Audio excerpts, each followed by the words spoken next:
Thưa ông có giải thích rằng khi hành pháp luân thường chuyển, chúng ta phải luôn luôn hạ lệnh đầy rún, đầy ngực, tung lên bộ đầu. Thưa ông, cốt để làm gì?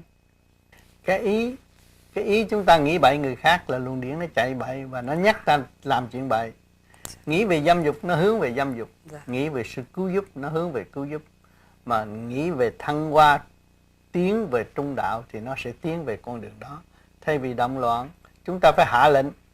Còn nếu không á thì trong này nó sẽ bày biểu. Trong này không phải một mình, cái xác này là tiểu thiên địa, gồm có kim mộc thủy hỏa thổ hợp thành, trong đó nó nhiều chuyện lắm, có lục căn lục trần. Mà nếu chúng ta không hạ lệnh, không nghiêm nghị hạ lệnh, tụi nó là phản loạn. Một chập nó bày một chuyện. Thử tu một thời gian biết, bây giờ ngồi hít thở như vậy, rồi một thời gian nó cần gì phải hít thở nữa. Cái đó để tự nhiên sướng hơn. Thì trong đó nó lười biếng. Nó đề nghị như vậy, mà nếu chủ nhân ông bằng lòng, sự sáng suốt mình bằng lòng như vậy thì mình sẽ bị sa đọa theo tụi nó. Luôn luôn phải nắm chủ quyền phát triển về trung đạo, nó mới sáng suốt trong óc.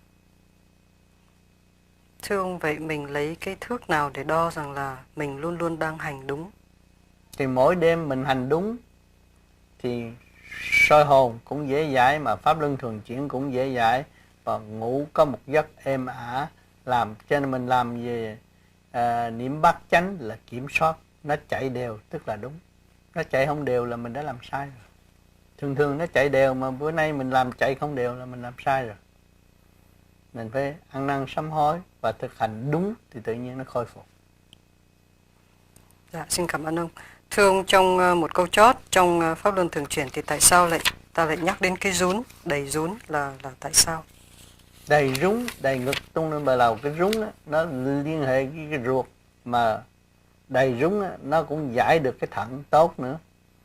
Thận thủy nó chuyển chạy lên trên óc. Bởi vì chúng ta lo cái ruột là lo cho cái óc.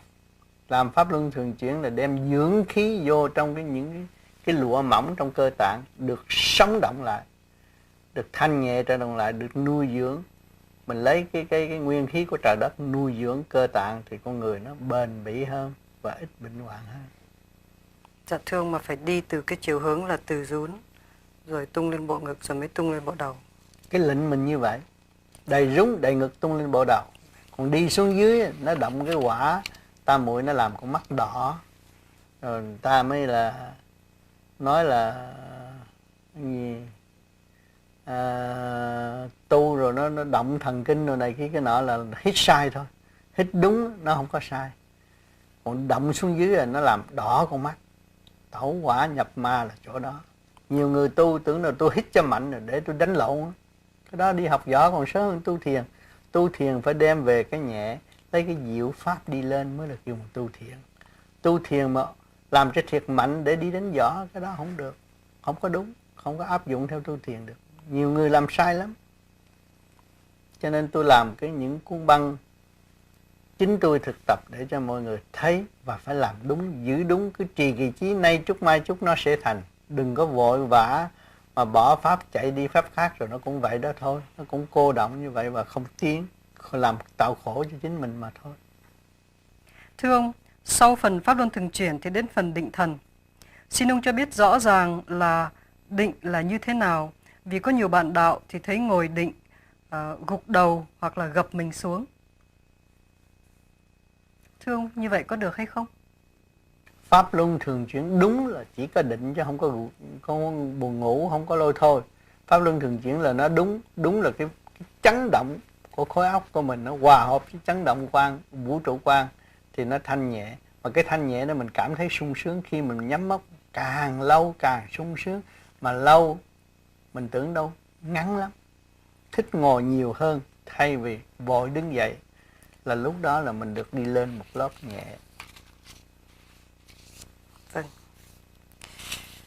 Ông có cho biết là những kích động và khó khăn hoặc là đau khổ của cuộc đời này là đều nhằm vào là giúp đưa ta về thanh tịnh. Xin ông giúp minh giải cho. Những người mà bị kích động, bị hà hiếp này kia cái nọ, rốt cuộc bó tay làm cái gì hơn, thì ta thanh tịnh mới giải quyết được việc này. Ta chịu thua đi, ta nhịn nhục ta mới giải quyết được.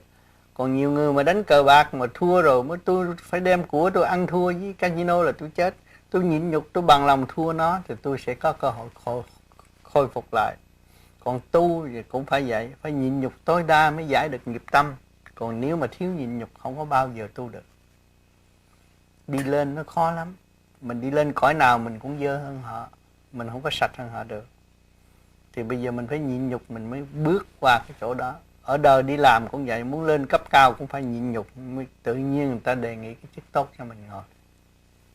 Thưa ông, theo sự hiểu biết của ông, như vậy con người phải mạnh lắm mới có thể nhịn nhục được.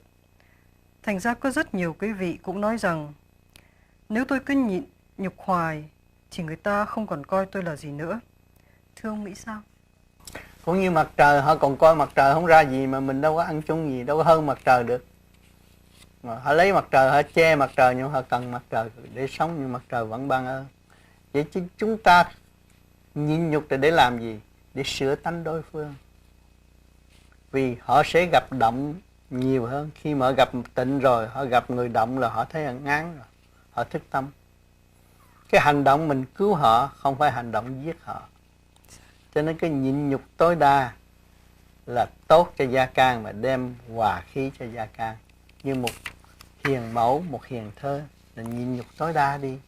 Chồng sẽ thức tâm, hung hăng gì cũng phải sợ nhịn nhục. Hung hăng cách mấy cũng phải sợ từ bi. Nhịn nhục tạo tâm thức từ bi, tận độ chúng sanh, không có bỡ ngỡ đâu, không sợ phản động. Nhịn nhục tối đa là có thể giúp được người tiến hóa, là chúng ta làm điều tốt, không phải làm điều xấu. Những lời của ông rất là quý giá. Thưa ông cho biết mục tiêu của pháp lý vô vi khoa học huyền bí Phật Pháp là giúp hành giả tự trị bệnh, tự tái lập nội khoa tâm lý của mình. Xin ông minh giải nội khoa tâm lý của mỗi người là như sao? Nội khoa tâm lý căn bản của mọi người là ổn định. Nó từ gốc đại thanh tịnh mà ra, nó là ổn định. Hồi con nít sơ sanh là mình rất ổn định. Cha mẹ hết cơm ăn mình cũng không có buồn. Mà bây giờ nghe chuyện người ta là mình buồn. Thế là mình mất nội khoa tâm lý bất ổn định. Mình phải giữ cái trạng thái thanh nhẹ đó. Mà muốn tu về pháp lý vô vi thì nội khoa tâm lý sẽ khôi phục. Sau cái pháp luân thường chuyển nhiều thì sẽ cảm thức rõ ràng. Người nào thực hành đúng đắn sẽ thấy rõ ràng. Cái pháp lý vô vi không phải là một cơ cấu lý thuyết, chỉ có thực hành gặt hái được các kết quả phát minh và tận độ người khác, chứ không có dành riêng cho chính mình. Thưa ông, vậy làm sao chúng ta có thể biết được một pháp môn là một chánh pháp? Pháp môn nào mà khứ trượt lưu thanh, chúng ta mang cái thể xác trượt ô, ăn uống cũng trượt ô, độc tố giải đầy, mà giải ra được là cái pháp đó là chánh. Bất cứ pháp nào mà giải được những cái độc tố trong người, trượt ô trong người, cái đó là chánh pháp.